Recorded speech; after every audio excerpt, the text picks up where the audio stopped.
Bienvenidas y bienvenidos. Hoy celebramos el Día del Patrimonio y tenemos como invitado a don Luis Morales Pichunante, antropólogo con estudios en la Universidad de Chile, un activo hombre de ciencia a favor del desarrollo sustentable con arraigo en tradición e identidad local, un profesional con estudio crítico de los procesos de transformación cultural y ambiental, oriundo de las antiguas familias de la zona y con el deseo de que su trabajo se conozca con el objeto de aportar a la cultura y a la sociedad. Esto es Cultura en tu Casa. Don Luis, muchas gracias por acompañarnos en el día de hoy, en este Día del Patrimonio. Muy buenas tardes. Y la primera pregunta que tenemos para usted el día de hoy es: ¿dónde y cómo nace su interés por conocer la historia cultural y patrimonial del Quisco y sus alrededores? Hola, buenas tardes. Para responder la pregunta número uno, es importante recalcar que mis trabajos fundamentalmente tienen que ver con una serie de inquietudes, interrogantes acerca de los procesos de transformación de la sociedad local y el medio ambiente en el litoral central de Chile. Teniendo en cuenta estas aproximaciones como antropólogo, fundamentalmente para nosotros es imperativo la promoción y la puesta en valor del patrimonio histórico y cultural local. Es un intento por explicar los procesos de adaptación de la comunidad local ante los constantes cambios del ambiente natural y cultural.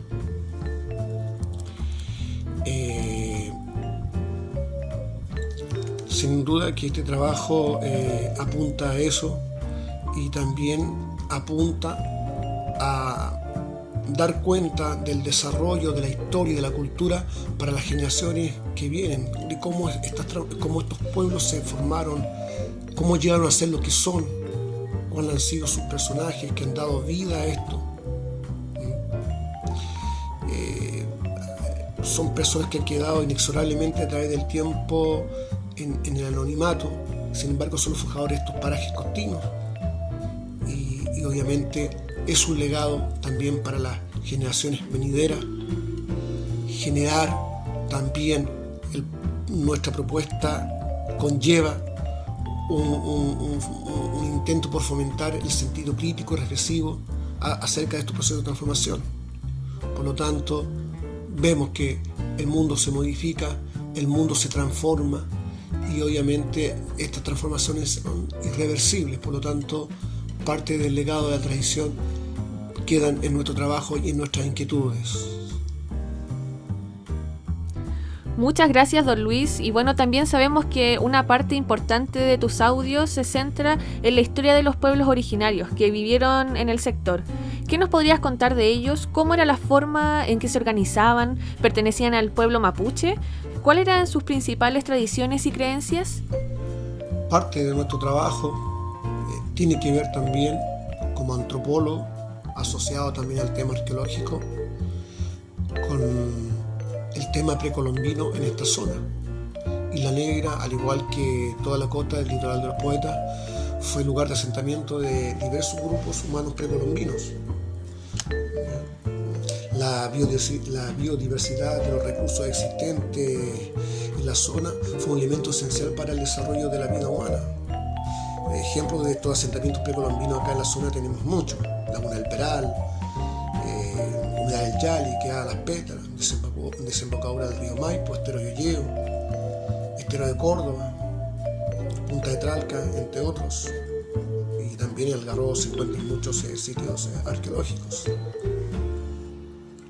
Bueno, como los asentamientos que se han encontrado acá en la zona, lo que se ha estudiado, provienen alrededor de 8.000 años atrás, con los primeros grupos de cazadores-recolectores que transitaron por esta zona.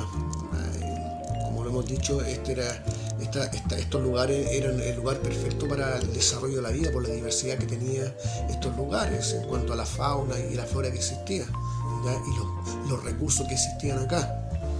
Como dijimos, los primeros pobladores de esta zona eran grupos nómades, cazadores y recolectores.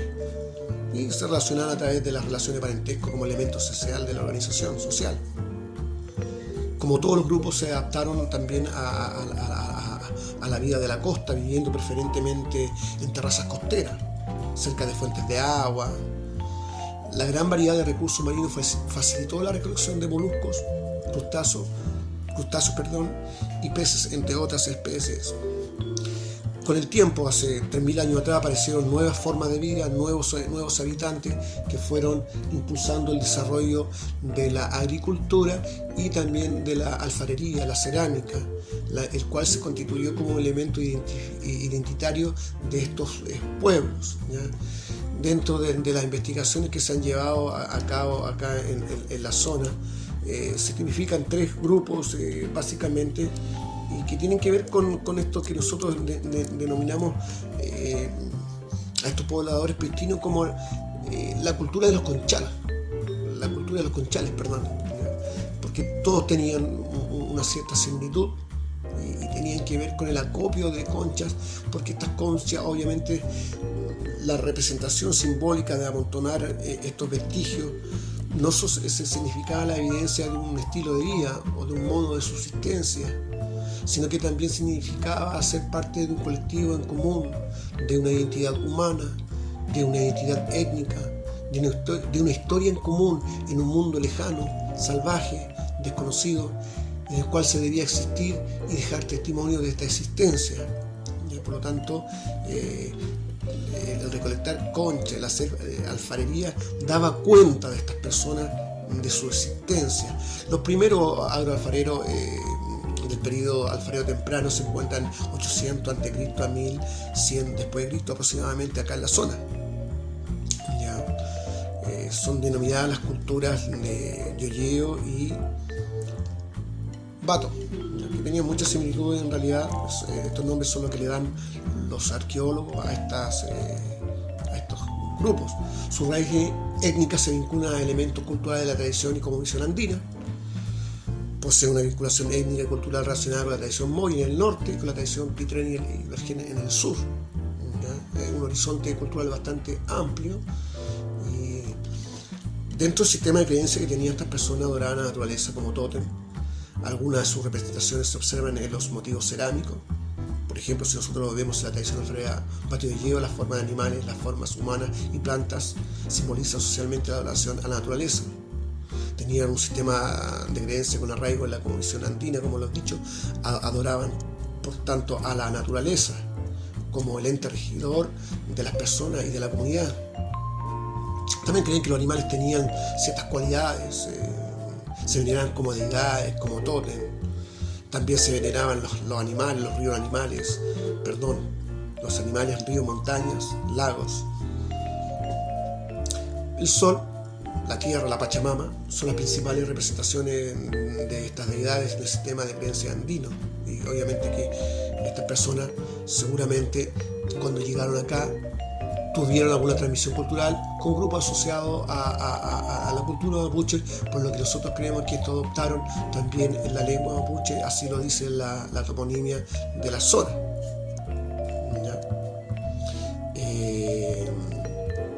Hay bastante registro acá en Isla Negra de estos grupos, y por lo tanto es importante para la ciencia, para nosotros, preservar esto. Por eso el motivo de esto es tratar de preservar. Como lo hemos dicho anteriormente, la expansión inmobiliaria está avanzando, el proceso urbanístico, la urbanización está avanzando, por lo tanto sistemas de alta plusvalía arqueológica y científica obviamente que se están corrompiendo. Por ello es tarea de todos mantener esto de alguna forma, cosa de enseñar a las futuras generaciones quién eran estas personas, y que de cierta forma, si nosotros lo miramos desde un punto de vista sincrónico, nosotros creemos que estas culturas de cierta forma no han muerto del todo, sino que también están en nosotros, los que somos gente que hemos vivido toda la vida en estos lugares, nuestros antepasados, nuestras familias, en muchos casos provienen de estas culturas.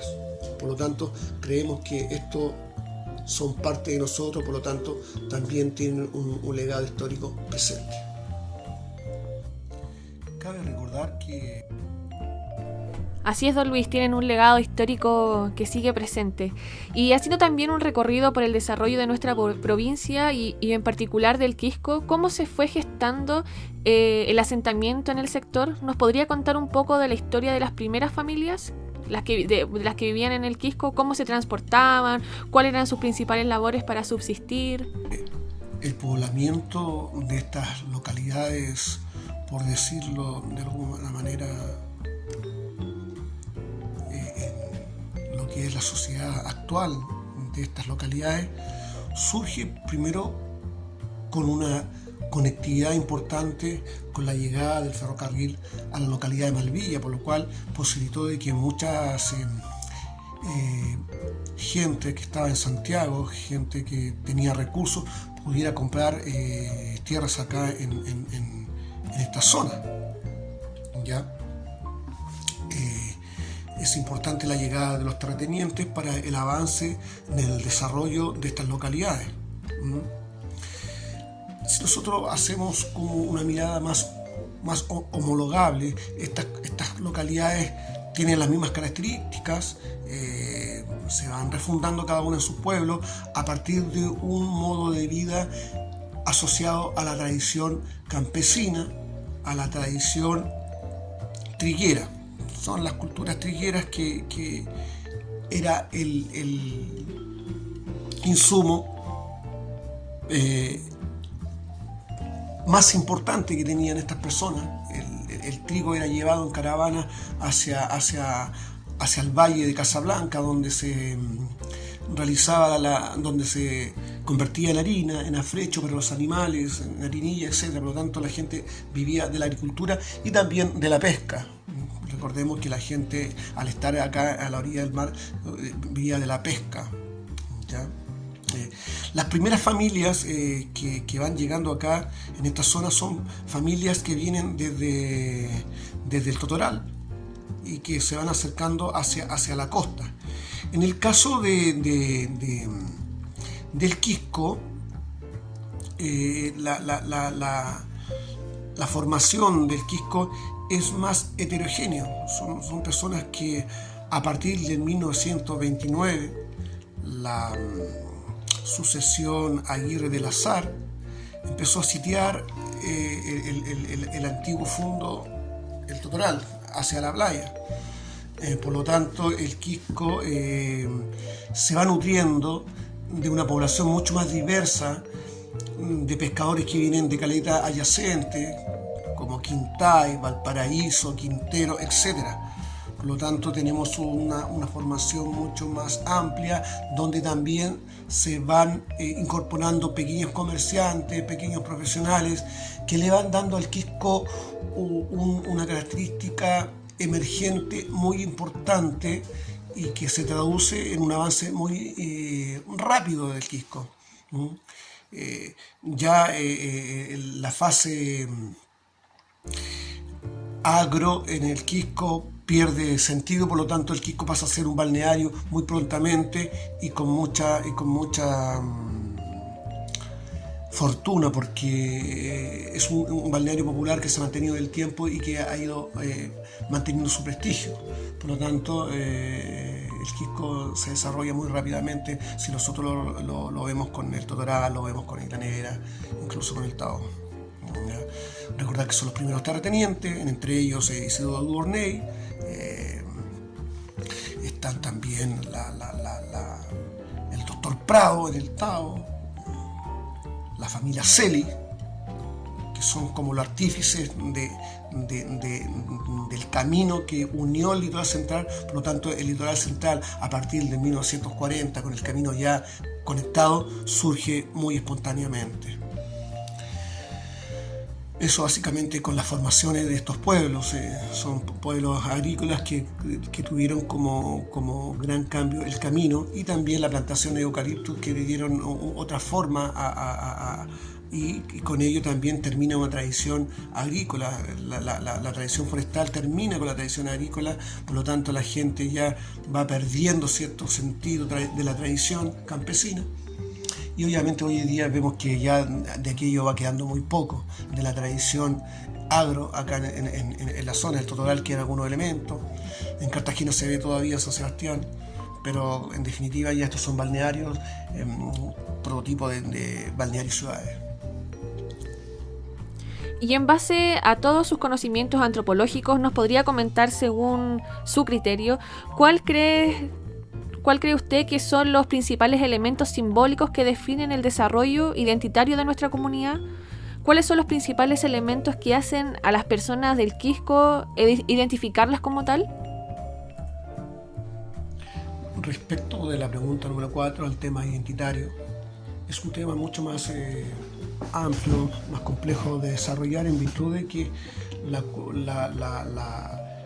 identidad es un elemento de lo que nosotros somos, ¿no? Lo que nosotros somos, de cierta forma, está condicionado por nuestra cultura, por nuestra historia. Por lo tanto, el proceso de redefinición de la identidad ha estado en constante transformación. De hecho, es por lo que nosotros estamos haciendo este trabajo. ¿Qué somos hoy en día? ¿Cómo nos identificamos nosotros como ser parte de estas localidades del Quisco? Como lo hemos dicho anteriormente, la identidad surge en estos pueblos, primero, a partir de las relaciones de parentesco, la tradición guasa, con profundo arraigo en la fe católica, en especial la veneración a la Virgen de la Merced, patrona de la localidad rural del Totoral. Ya hay una tradición campesina, una identidad campesina que se va desarrollando en estos ámbitos. Si nosotros lo miramos de un punto de vista mucho más amplio, podríamos decir que la cultura local obedecía a un horizonte cultural más amplio y definido, que a partir de los desplazamientos y la movilidad toman un carácter y una identidad de pertenencia dentro de un territorio específico. Zonas como Casablanca, Lorrego, Valle Hermoso, Melipilla, Talagante, Lagunilla, Lo Abarca son parte del área cultural que circunda al Totoral, el Quisco y la Negra del Tao. Por lo tanto, como hemos dicho, el sistema identitario se identifica a través de una serie de procesos históricos globales y también de elementos religiosos y de la tradición campesina. De ahí que surgieron una serie de creencias, mitos, leyendas con arraigo a la tradición judeocristiana y la tradición indígena. Hoy en día, si nosotros lo miramos desde un punto de vista de quiénes somos nosotros podríamos tomar como nuestra identidad a partir de nuestros iconos geográficos que representan a nuestro pueblo. Tenemos en el Totoral una identidad muy clara a través de la Virgen de la Merced, más de 200 años. La gente se identifica con eso, con una tradición guasa, campesina, con sentido rural. El Quisco y la Negra, esta tradición, el Tao y la otra localidad se ha ido redefiniendo porque, pues, como van a hacer un avance el proceso urbanístico, obviamente que la tradición identitaria de antaño queda expuesta. Por lo tanto, hoy en día, ¿cómo se identifica el Quisco? Me parece que sí, un icono importante es la caleta, es un icono importante. También toda la tradición que hubo aquí en esta zona tenía que ver mucho con la cancha de fútbol. En el año 50 también fue un elemento identitario que también se ha ido perdiendo. La gente se reunía en este nuevo segmento que era la cancha a partir del juego del fútbol, como una tradición que llega desde afuera pero que se arraiga, que se toma como un elemento externo pero que se hace propio dentro de la localidad común. Y en ese sentido creo que la cancha, el juego del fútbol permitió cierta organización de las familias, permitió cierta organización de la comunidad en torno a estos elementos. Acá en esta zona no habían plazas donde la gente se juntaba en la cancha, ahí se organizaba las fiestas, los matrimonios, etc. Todo lo que tenía que ver con elementos de la identidad local guasa. Hoy en día creo yo que la identidad está con una mentalidad o una tradición urbana de sentido moderno, donde el proceso urbanístico da cuenta de aquello. Por lo tanto, insisto, se debe preservar para poder mantener algunos elementos de la identidad local de antaño, porque eso nos da cuenta de lo que fuimos, de lo que somos y hacia dónde vamos. Por lo tanto, el tema de la identidad es todo un tema que está en redefinición constante a partir de las transformaciones culturales y sociales en estas localidades costeras.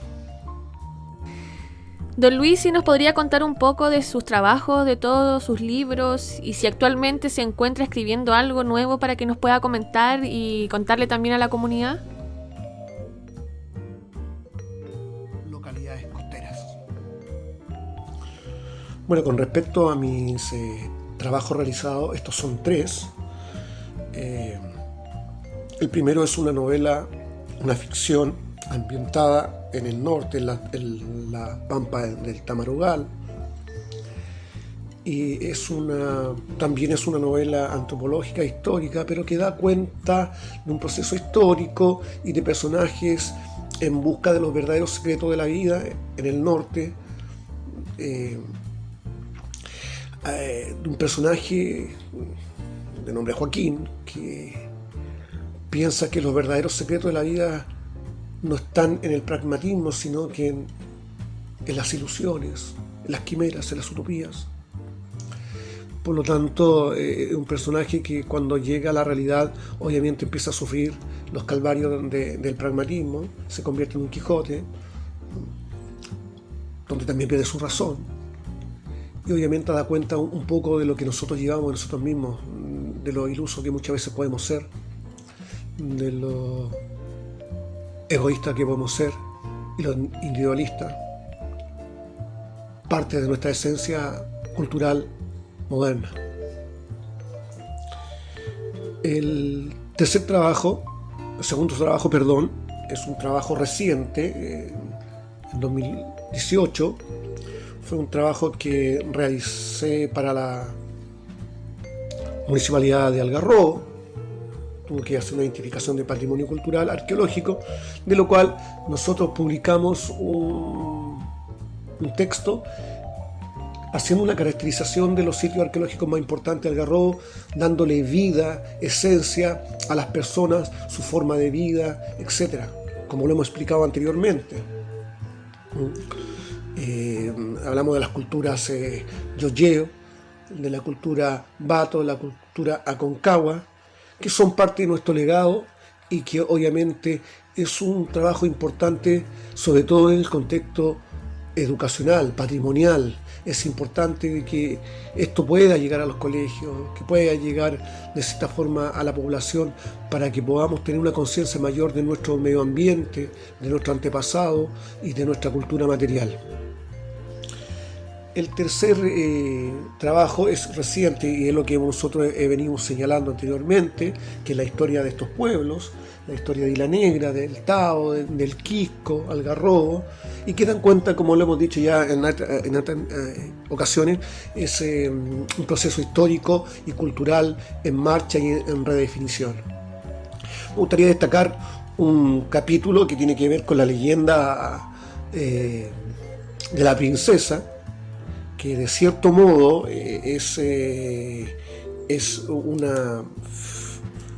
una leyenda, pero también es una realidad, ¿ya?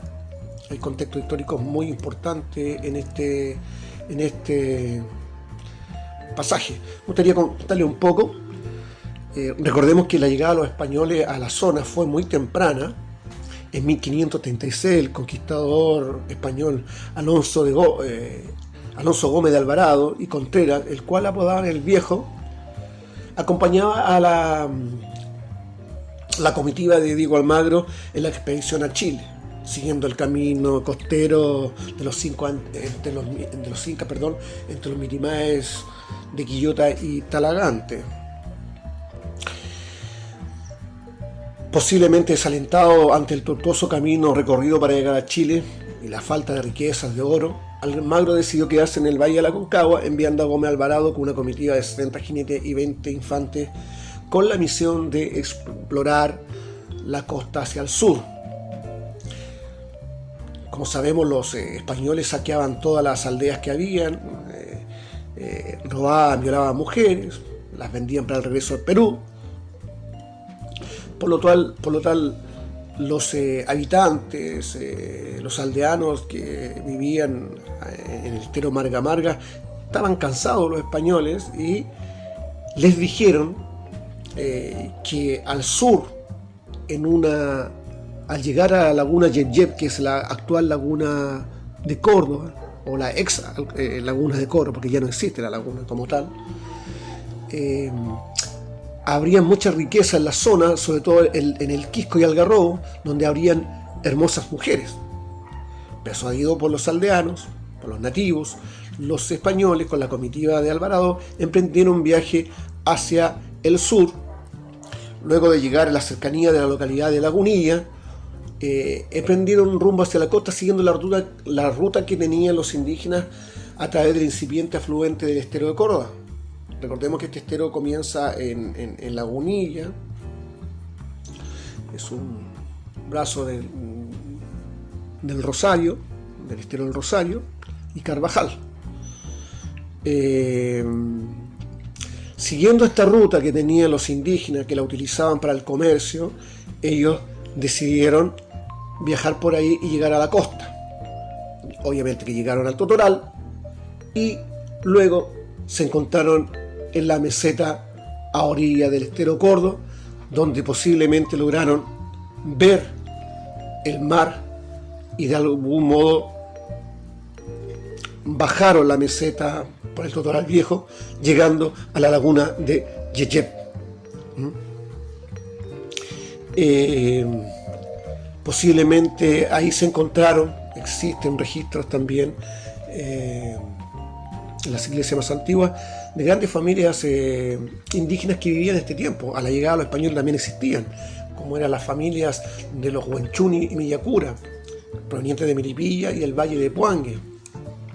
Eran pequeños cacicazgos que se establecieron en el estero de Córdoba, posiblemente alejándose del sometimiento de la mitad incaica, posteriormente de la española, y también como una forma de extender su territorio en un ecosistema caracterizado por la abundancia y el aprovechamiento de los recursos naturales, sobre todo cuando habían sequías prolongadas en el valle. Los indígenas tenían estos sistemas lacustres, sistemas hídricos, como una instancia para la agricultura, y el pastoreo.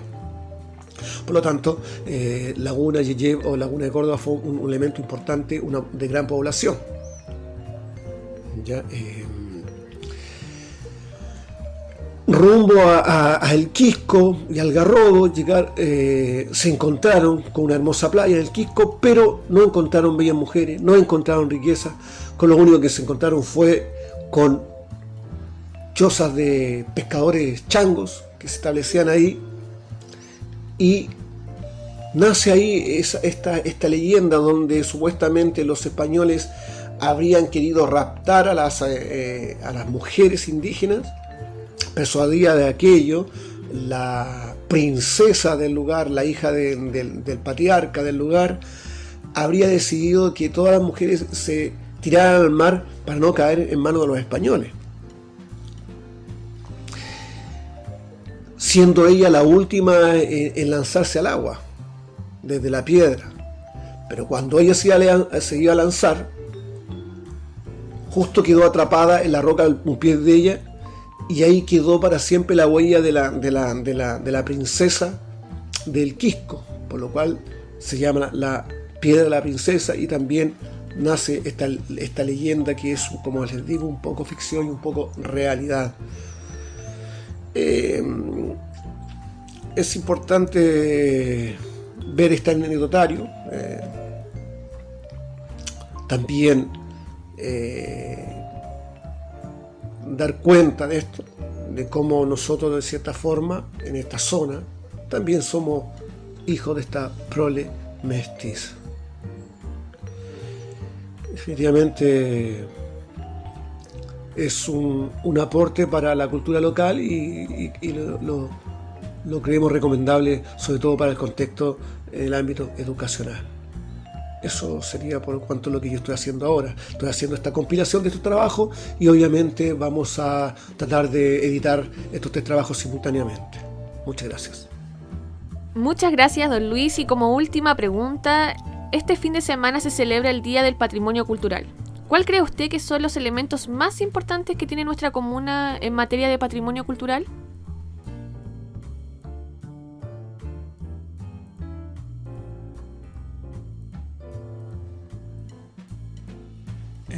Finalmente, hacer hincapié de que la importancia con la vitalidad con la cual se han desarrollado estos cambios en el último tiempo, insistimos que nos parece juiciosa la puesta en valor del patrimonio histórico, cultural, como una instancia de un proyecto emancipador y educador que implica necesariamente dar valor a nuestra historia, a nuestras raíces, nuestras costumbres, idiosincrasias y por sobre todo poner en valor la conservación del medio ambiente como una instancia de desarrollo sustentable e identidad local. Yo creo que poner en valor el patrimonio histórico y cultural de Isla Negra y sus alrededores es promocionar un modo de vida característico a una cultura particular que por sus cualidades merecen ser conservadas y o transmitida a las generaciones venideras. Insisto, este saber de dónde venimos, dónde estamos, nos permite establecer hacia dónde vamos, permite de algún modo analizarse como comunidad de pertenencia y como país, implica una mirada, un enfoque crítico respecto a la implicancia del aparataje modernizador y humanístico, donde la instalación de una ideología moderna y urbana propia del proyecto modernizador parecía socavar todo vestigio de la tradición y de la historia locales. Si bien es cierto, el proceso de urbanización ha traído consigo el desarrollo turístico sustentado en el comercio, los servicios, la infraestructura hotelera e inmobiliaria, que en definitiva ha proporcionado sustentabilidad y desarrollo para la comunidad. El avance de las comunicaciones, la tecnología, el aumento de la población, los colores humanos son una realidad. Obviamente Isla Negra y el litoral de los poetas no están exentos de esta tendencia. Tenemos que ver también que hoy en día tenemos una sociedad acá mucho más politizada que antaño, por lo tanto también hay una identificación política de las personas y obviamente eso también muchas veces va en desmedro de las comunidades, porque la idea integradora se cimienta a través de los componentes de la comunidad. Está lejos del revanchismo, el coteo político, lejos de los antagonismos que no aportan nada al desarrollo de estas comunidades. Creo que debe haber en este instante un mea culpa de toda la comunidad, de las autoridades, que nos permitan al menos conservar elementos de la tradición y de la identidad antaño.